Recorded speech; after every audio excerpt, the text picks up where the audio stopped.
TVK అధినేత hero విజయ్కి మరొకసారి షాక్ తగిలింది. సిబిఐ ఆల్రెడీ అక్కడ తొక్కిసలాట ఘట్ట మీద విచారిస్తోంది. ఇంతకుముందే రాష్ట్ర ప్రభుత్వం మీద మాకు సందేహం ఉంది, ఆ ప్రభుత్వం మమ్మల్ని మేము ప్రత్యర్థిగా భావించి మమ్మల్ని దెబ్బతీసే కుట్రకు పాల్పడుతోందంటూ సిబిఐతో దర్యాప్తు చేయాలని కోరిందే విజయ్.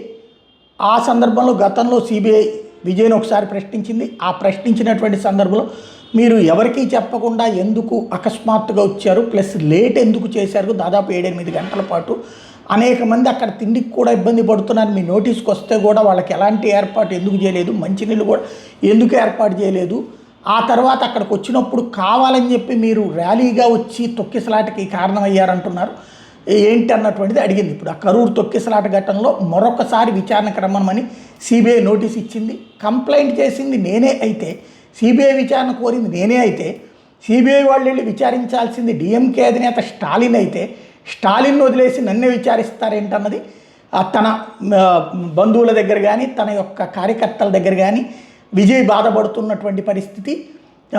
విచారించాల్సింది ప్రభుత్వాన్ని కదా, ఎందుకు సెక్యూరిటీ ఏర్పాటు చేయలేదు, అసలు అనుమతి ఇవ్వడానికి మీకేంటి ప్రాబ్లం అని డీజీపీని ఎంక్వైరీ చేయాలా, సీఎంని ఎంక్వైరీ చేయాలా, అసలు ఆ తొక్కిసలాటకు ఆళ్ళు కారణమైతే ఆళ్ళు కారణమని నేను ఎంక్వైరీ అడిగితే చివరికి నన్నే పట్టుకుంటారా వీళ్ళు అన్నది ఇప్పుడు విజయ్ బాధ. బీజేపీను స్టాలిన్ను కలిసి నన్ను తొక్కేస్తున్నారు అన్నటువంటిది అతని ఆవేదన.